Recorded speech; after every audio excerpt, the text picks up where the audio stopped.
So you're interested in a Hyundai Santa Fe SEL but want a few more premium features? Well, the 2023 Hyundai Santa Fe SEL Premium package might be the trim for you.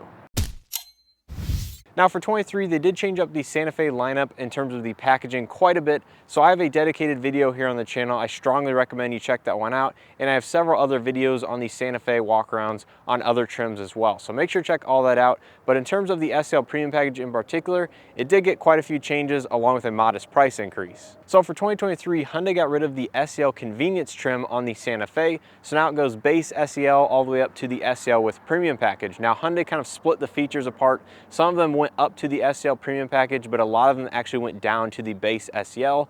However, there were a few features from the Limited that did drop down to the SEL Premium package to kind of round out this trim. Now in terms of pricing, for 23, the Santa Fe all-wheel drive SEL Premium starts at $39,545, including destination, and this represents a $1,340 increase over that of 2022. But once again, you are getting a few more additional options and features, and like everything nowadays, there are modest price increases year over year, especially due to supply chain shortages, stuff like that. So that is the increase for 23 here on this particular trim. So let's not waste any more time. Take a look at what the 2023 Hyundai Santa Fe SEL Premium package has to offer for right at $40,000. So the Santa Fe in front of us is finished in the Portofino gray exterior with the H-Tex black leatherette interior. I really do like this color from Hyundai. It's one of kind of the darker grays, but it has a lot of metallic flake, as you can see here in the sunlight. I think it really does pop. And it overall has a little bit more of a traditional gray look versus that kind of the Hampton as well as the Amazon grays. Now up front of the SEL Premium package, this is the first trim now in the lineup to feature the chrome exterior accents as far as the grille, the lower bumper trim, and the rest of the trim around the sides of the vehicle and such. This was formerly available on the standard SEL and higher. However, with the discontinuation of the SEL Convenience trim, Hyundai kind of differentiated the base SEL as well as the upper trims with the styling elements. So once again, polished chrome grille, lower front trim on the bumper. This does have the front camera for the 360 camera system. That is new for this trim. Standard LED headlights across the board on all Santa Fe's. This one gets the LED reflector headlights. LED projectors are available on the upper trims. Incandescent turn signals kind of in this corner quadrant here, and LED daytime running lights in this T portion right there. Very nice looking front end. I actually do kind of like the chrome accents. I'm not usually a fan of that, but I do like that here on the Santa Fe. Standard black wheel cladding around the wheel arches and the lower sections of the bumpers. Coming to the wheels and tires, these are your 18-inch standard wheels on the Santa Fe. There are larger options available as you go up the trim structure from here. They're wrapped in 235/60 18-inch Kumho Crugin premium all-season tires. Pretty basic all-season. Body color mirror caps with LED turn signal integration. There is a camera for the 360 camera system as well as your blind spot view monitor. Blind spot detection, and the mirrors are going to be heated.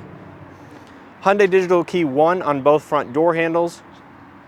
And here from the side, you can really see all of the chrome exterior accents around the windows, the lower portion of the doors, as well as the roof rails up top.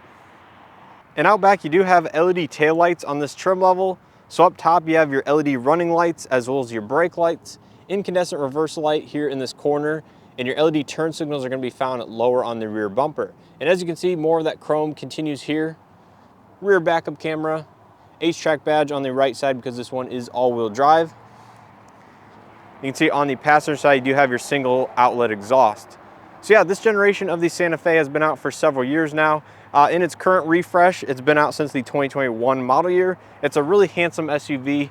Probably due for a refresh or a next generation here in the next 2 to 3 years, I would estimate, but overall still very attractive. Now I do want to show you the window sticker on this particular vehicle so you guys know exactly how it's equipped, and then we'll dive onto the inside. So like I mentioned, for 2023, the SEL Premium did get quite a few changes, but the Premium package for 2023 costs $4,650.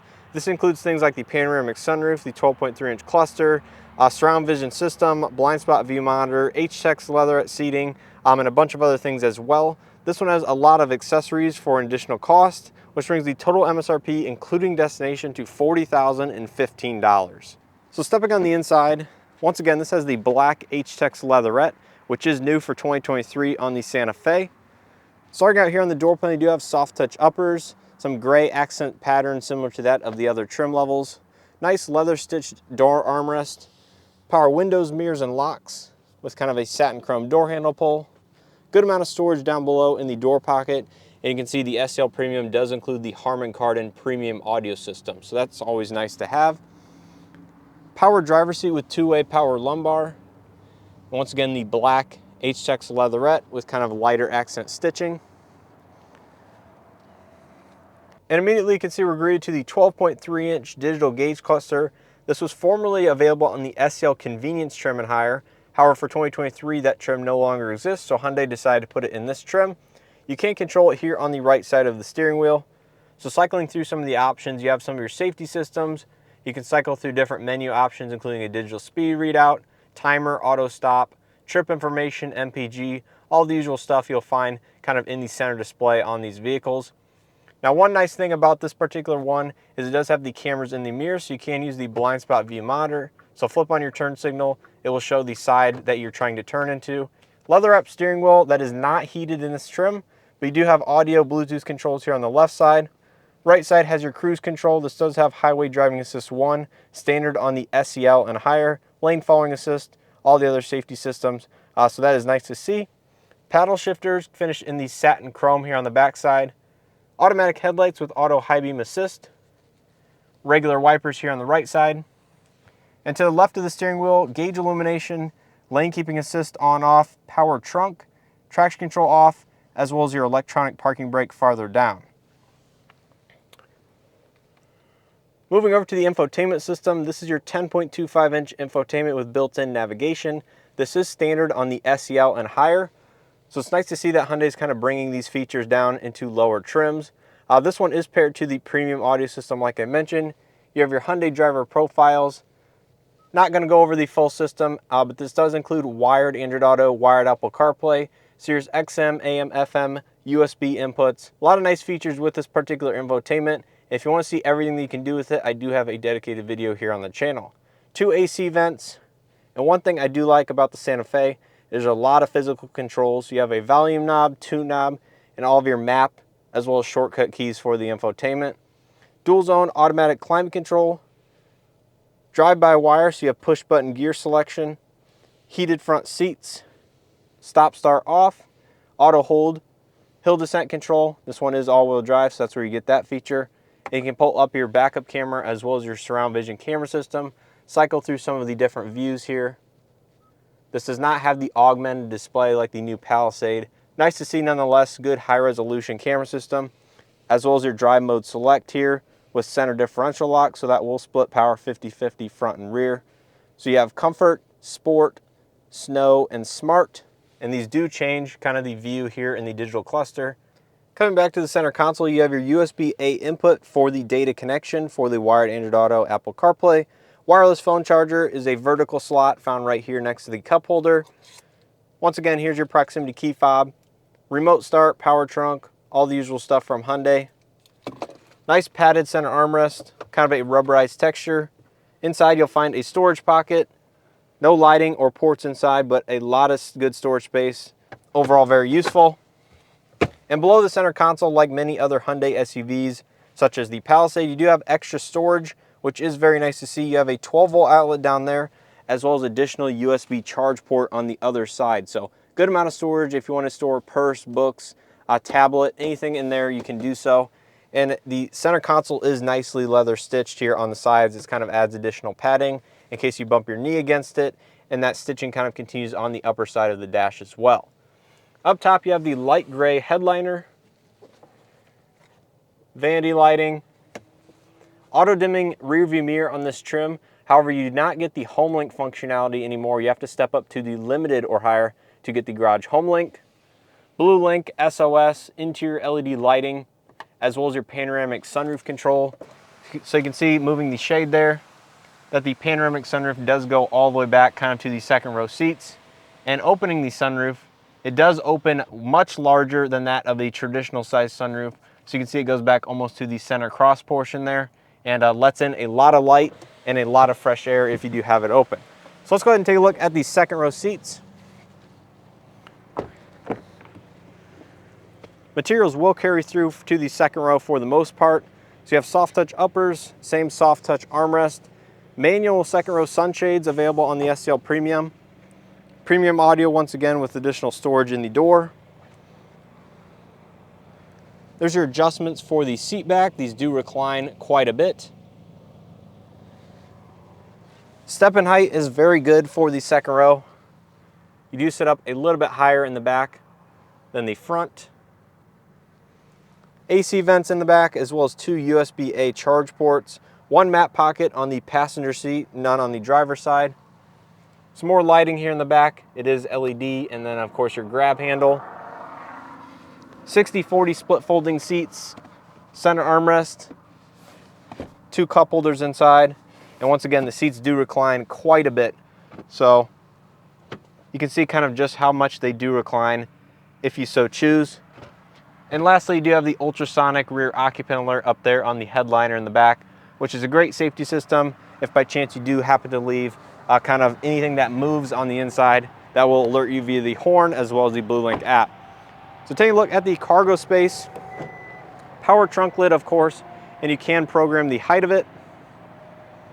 And behind the second row, you will have a ton of storage space. This is larger than that of the Tucson. Subwoofer here on the left side or the driver's side. You do have power release second row seats. That is something available in this part of the premium package. So you can fold down the seats via one touch button. A little bit of storage as well as a 12-volt outlet. Underneath the floor, one thing I do like about the Santa Fe is you have a ton of underfloor storage. So here is the first compartment. There's your roadside jack. And lifting this mat up, you can see a second storage space that has 3 very large cubbies. So I've covered that in some of my other Santa Fe videos, but good amount of storage here in the Santa Fe, and definitely one of the advantages over that something like the Tucson. Take a look at the passenger front.